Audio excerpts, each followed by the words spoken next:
Hey guys, we're back again with Brian. Brian is my neighbor and friend of mine. He's also got a really cool project going, the Datsun 240Z. It's a 1973. We are currently working on that project, and that's something that we're going to be doing videos for on the main channel. But in the meantime, we've been hanging out a bunch, and we've been having these conversations. And, well, I've got cameras around, so why not record it? So, say hello, Brian. Cheers. Anyway, today we're going to be talking about building a car on a budget. Whether it's a 4x4 that you're working on, a sports car, or a classic, like a restoration project, or whatever it is that you're into, but working on a budget.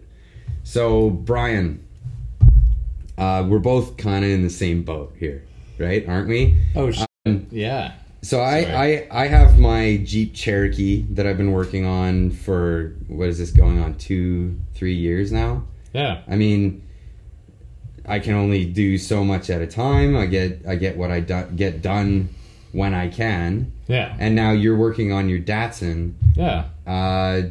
Now, this is a new project for you, right? It's new, sure. Is this your first project working on? It is not my first project. So, I've had multiple projects. So get into some of the other stuff that you've done in the past. I mean, it's not that important, but I've done 49 Ford. I've done a 57 Triumph motorcycle. I have done a 68 Chevelle. The thing with working on a budget is knowing exactly that. Now you said, this is my second or third year into it. Like, you gotta go into it knowing that. Yeah, that's right. Like, that's the reality. Like, this isn't gonna happen in 6 months. It's not like you see on TV. It's not like you see on the rebuild channels that you watch on YouTube. It's, can I do this? Am I dedicated enough? Can I stay inspired the entire time? And actually follow through, knowing that this could be 2-3 years. Right. So knowing that this isn't your first rodeo. That's right? Not my first rodeo. And I'm sure you were on a budget for your other vehicles. 100%. I'm not rich. So yeah, you're expecting this to go into the multiple years, but like, do you set out an overall budget, or do you just look at it like, it would be nice to do that? This is, or do you say like, this is the extent of what I want to accomplish, and then work towards that no matter how long it takes? Is it a time frame thing, or is it a budget thing? 100% budget. Or are those two things the same in themselves? They kind of are, but like, I think you look at the project like, okay, these are all the things I want to do with this. This is what I want to get out of it at the end of the day. And there's going to be a ton of things that you're going to have to scrap along the way and be like, it's not making sense right now. Like, what kind of things would you scrap? Like you wanted to go full on, like, make it I think you get caught up. You see things that other people are doing. You see things that this is the ultimate way to do things, and you go coilovers instead of an adjustable shock. You know, like, and so you get caught up in it, and you're like, I got to do all these amazing things in order to make this project what the rest of the people on the internet want to see. Yeah. You know? No, I get that. And there are times where you're just like, you got to put yourself in check. Like, is that right for actually what I want to do? And like, if you're not going on the track, do you need those coilovers? Do you need, like, so what is it that you're actually trying to accomplish with this Datsun project?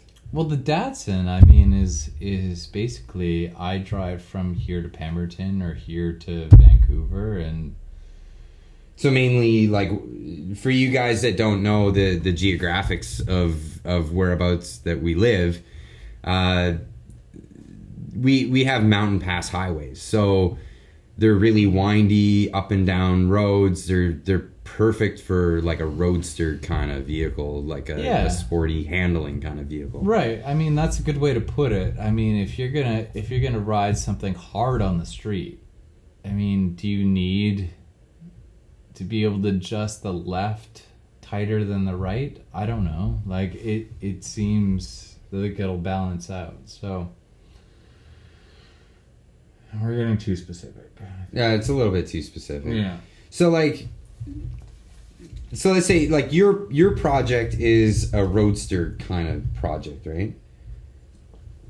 Now it's a street car. It's a street. So you want it to be like a highway cruiser. I've got the off-highway cruiser.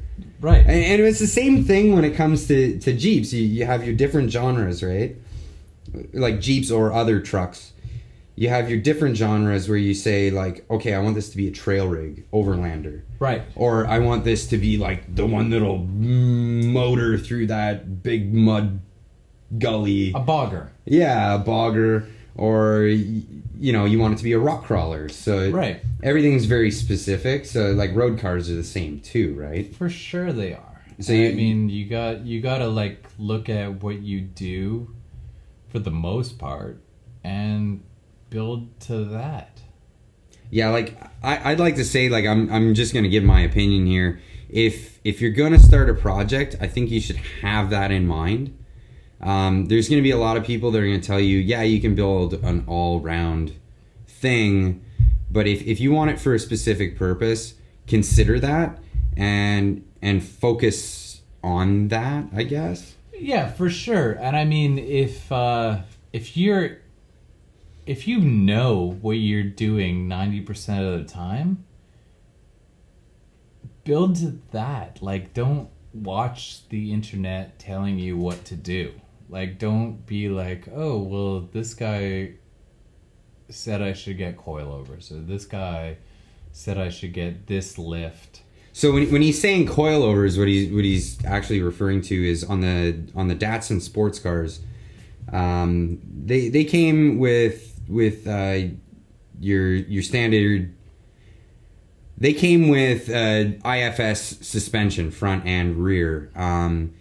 But that was a spring pack, and then also a shock absorber that went with that system, right? Now, what he's referring to is a coilover suspension, which is common for race cars when they're converted from that suspension. It's really popular, and a lot of people on forums, they say that this is the way to go.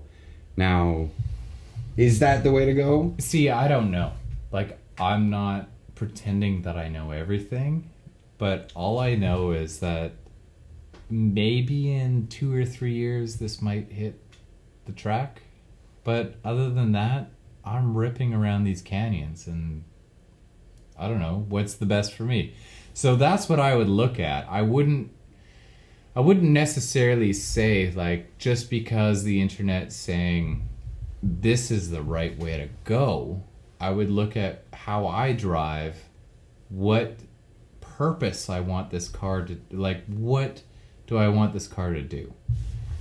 Because there are a ton of people out there. I mean, if you're building your car based on what you see in internet forums, like, you need to take a double check. Like, take a step back and be like, what do I want this car to do? Like, how do I drive? What is my experience? What is the end goal, you know? And not just jump in to buy a whole bunch of parts. Okay, Brian. So, yeah, we've established that, like, when you're building a project, and I get it. Like, you want to get what you want to get out of it, and you look on the internet forums to try to get the best advice that you can. But it's not the only place where you can get advice. You can go to the old timers that are probably in your town and talk to them. That's what I would do. Yeah, they've got some really good advice. And but how does this pertain to the budget? Right? So you have to make decisions, right? And there are certain things that you got to say, I can get this and I can make buy with this and Yeah. I can make it to the next point where I can, maybe get a little bit further if Sure. and that's planning, right? You have to plan a project. Well, that's the out. thing with a project. There's a ton of planning, and that's you really have to decide what your absolute needs are. Like, this needs to happen. The other stuff would be nice, but this has to happen, and this has to happen, and build out against that. Like, and it does make a lot of sense to write it out. Make a spreadsheet. Like, we're mechanics, but we're also nerds. I mean, we talk about like random crazy shit that like most people would be like, you're a fucking nerd. Right. So let's go to the extra mile and like make the spreadsheet. Like, this actually has to happen. And then set the dates. Like, this has to happen by that date. And then save your money until then. But as far as being on a budget, we're all on a budget. Like, we don't do this for a living. No. None of us do. So it's kind of like, okay, well, do you pay for food? I just replaced a fridge. Like, that took away from my engine, Like, Yeah. so that shit happens. So it's kind of like, okay, if you have a certain few lines that are like, this has to happen, the stroker needs to happen. So priorities, you got to prioritize. Yeah, because if you don't, you're going to get flooded by everybody's opinion, and everything online is going to tell you to do this and do that, and all. By the time you're done, you've got a shopping list that, I mean, you might as well have just bought a Ferrari. Like, it just doesn't make sense. Like, so it really, you have to have self-constraint, and you have to have a little bit of a timeline and be like, okay, if we're going to do these big budget things, it may not happen until next year. And you have to be okay with that. You have to look at the project as being like, this isn't happening by spring. Like, the whole thing's not going to be done.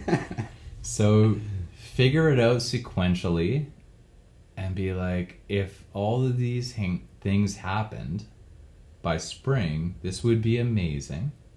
And if they don't, it's okay. Like, it's okay. It's okay. It can Yeah. it can last a little bit Well, it longer. gets hard. I mean, you see photos of people going haywire and they're just pummeling through their projects all the time online. Like, all the time. And you're just like, it's a good inspiration, but it also makes you like, well, I'm blowing it, Like, and so you feel like you're not doing it. But then you got to think like, well, what kind of job does this guy have where he That's can afford all of this? pretty much my first question. I'm like, well, how did he do that? Like, I mean, how do you come up with an extra $2,000 out of nowhere? Oh, well, it makes me laugh because what was it the other week? We were hanging out and we were watching one of Stacey David's shows. That's exactly what it makes me feel like when I see that happen. Right? And what was he building? It was a Mazda Miata, but he put the Ford 5-liter in it. Exactly. And then He just happened to have it. He just Or his happened to have friends just showed up with... well, that was the best part. Was so Stacey David, he goes to the junkyard, picks up a 5-liter, but then later in the video he's like, well, but then our buddies from this company gave us this other engine Exactly. that looks prettier. He just put it like an $8,000 engine, it just showed up in his doorstep. And Yeah, that he's doesn't like- happen to Yeah, us, it doesn't for us. happen for Yeah. real people in the real world, right? Exactly. This is So- a totally different game. Yeah, so I think it makes a lot of sense to just like understand that and be like, this isn't gonna happen this season Right. or in the next few months. It will happen, and it'll be awesome. But you don't get into a project thinking you're on the timeline. Right. Like, it'll happen. Well, you and I are in the same boat with both of our projects, right? So I have a Jeep Cherokee, and it has a running 4-liter in it. Yeah. But I have another engine that I want to swap it out At some point. to give it more performance, right? Exactly. And you have your Datsun. Which has a 2.4 liter in it that runs amazing, and it'll be super fun and super fast, and it'll allow us to adjust the suspension and the braking. And do all that stuff before we even get to the engine. Deal with the race engine we're going to put into it. Oh, that's so awesome. It is. And if you're gonna get a project, the best thing to do is get something that's as complete as possible, that runs, that you can drive, so you can stay stoked. You know, like you can drive it Right. around and be like, I love this car, instead of buying a paperweight that is gonna sit and you have no idea what it feels like to drive it. You have no idea the joy that it gives you, so it stops giving you that momentum there, or that feeling, you know, like if because I've done that. I've rebuilt a car and got the car, ripped the engine off, and then just looked at the car as a shell and worked on the shell For how many years? for years, but you have no idea what it feels like, right? So the motivation to finish it isn't there, because you're like, you don't know what it feels like to go off the line. You don't know what it feels like to just like take a corner in it. So we're both in a great position where we can still drive the car and feel it. You definitely have a leg up on me, because currently I have a pooched fuel pump. So But you know what this feels like. yeah, but I do know what this truck feels like. So it doesn't. feels great. It's not a paperweight. No. And the worst thing you can do in a project is to get one that is just a shell that you've never driven. You have no idea, because you're gonna lose in your soul what it feels like to drive that car, and that's the point. You know, like honestly, the best thing that you could do if you were going to buy a project is buy a running complete car, Right. because you can drive around. You can feel what it feels like to take a corner in that car. You can feel what it feels like off the line. Yeah, because if you buy a running car, it'll allow you to drive it and feel what it feels like to drive it. It'll feel like you know it'll feel like off the line.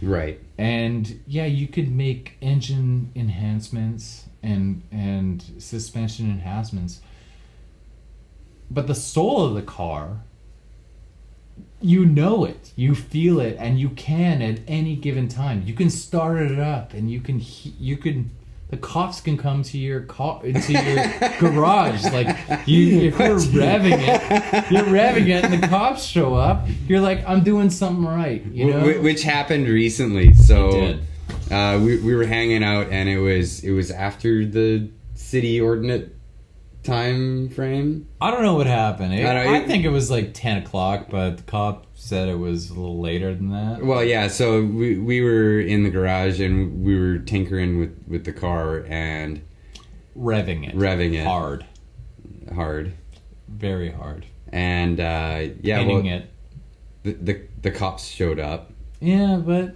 And it was funny because the police officer was pretty cool about it. He came in and said, what are you guys working on? "What are you working on? You better keep it down, though." Yeah, no, he was actually more interested in what we were doing in the garage and it was the highlight of his day. Yeah, right. So, Nice guy, actually. I mean, nice guy. yeah, it was awesome. He got called. He had to show up. Yeah, I think he wanted to hang out with us.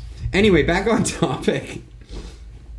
So we're talking about cars on a budget. Yeah. And like I know the answer to this. Like I know the answer that I would give to this question, but I'd like to hear what you'd say. Okay. When it comes to a budget and you have a vehicle, it's running, Yeah. and you want to drive it, Yeah. where do your priorities sit? And like, I mean, there are a bunch of different, circumstances you could be in. It could be like rotted right out, and Right. That's we're not in that circumstance because you likely you don't want to buy a car that's rotted out for a project, but Yeah. if it's a real rarity, you might do that. Yeah. You probably won't be driving that thing anyway. But yeah, where do your priorities sit on your list of to-dos? Yeah, right. That's a great question. I mean, you got a project and you have so many things that need to happen. And it's worth taking a step back and being like, okay, where do I start? For me, brakes. 100% the very first thing I would look at in a project is brakes. Is brakes. 100%. Well, you told me the story. You can tell the story about driving that thing back. Spoogie. Is that a real word? I don't know. Like, I think I might have to bleep that word. I don't know. Yeah. I'll have to check my list on the dictionary. Yeah, it's for sure. Like, I had a blast on that thing in the highway, which made me feel like the suspension was good. But anytime I needed to stop, I had to actually, and I got used to it. I was like, okay, I have to stop 20 feet more than what you would typically be used to. And that's kind of weird. So, very first thing is like, okay, these brakes have to be fixed, and how do you do that? There's multiple ways to do it. And that's the first thing I would do, though, is look at the brakes first. Yeah. Which we will address on the other channel Yeah. with the Datsun project. Yeah. But yeah, brakes, number one, is the first thing I would do, and then second would be suspension. Yeah, I mean, it's... And then the list continues. You go on for to sure, but body, interior, paint. Yeah, the body, engine. interior, paint is all stuff you can do without... Yeah, that's just all stuff you do. And it depends on what you like to do. Yeah. Like for me, Right. the body work is the most tedious thing. It's the worst. So the Jeep was perfect for me. I painted it with like Rust-Oleum sealer Because who cares? because I don't care, and it might last against like brush more Sure. better than anything else. Right. And I don't want to spend the big bucks on rhino lining the Bodies outside, and, yeah, the like body- bed liner or whatever. Yeah, right. right. No, I mean that makes sense. It depends on what you want to do. But even before you get to that stage, though, it's got to be brakes and suspension first. Yeah. Brake, suspension, and then steering. Right. I think I would put third. Third, steering. Yeah. Well, especially on these 4x4s, they're really. Oh really, yeah, because they'll jump. Yeah. Like a sports car is definitely, really important, but these 4x4s they get. Because they get jump steer a lot, I bet. Bump steer, yeah. Bump steer. Bump steer is an ongoing issue. Because they get with bump these things. steer a lot. Yeah, not just the bump steer, but there's a phenomenon called the death wobble. Right. Right. So, and it's a thing when you're driving down the highway, and you'll start to get a vibration in the front, and then it amplifies and just goes nuts. And until you've experienced it, Well, right. yeah, it feels like the whole front of the vehicle is going to explode. And it's just a phenomena that happens with solid axle, like front solid axle vehicles. Yeah. And yeah, it's scary. I bet. Yeah, especially when you're ripping. I bet. I actually had bump steer on the way back with the Datsun. Oh, is that right? I did. Okay, you didn't tell me about this. I didn't, but yeah, no, I felt that. Okay, how did it feel for you? Well, it wasn't death wobble, who you were saying. Yeah. But it was bump steer, where it felt light for a second, floating, and then all of a sudden it was not cool. Like, it was like, wow! Like, it wanted to shoot me into whatever direction the wheels planted back down on. Oh, okay. I don't know if that's bump steer. Bump steer is typically when you hit a bump, Yeah? and then it'll send you in a direction. Well, that's what happened, but I mean... Okay. No, I hit a bump, and from the point where I hit the bump to the point I went down, it was like, It's just in a totally different direction. well, it was like there was nothing you could do. You couldn't plan for it. You couldn't Right. anticipate it. It was just sort of like you're in the hands of the bump steer gods, right? Okay. But yeah, I had never felt that before. Oh, okay. I had never felt that before, and I had heard about it. I read about it.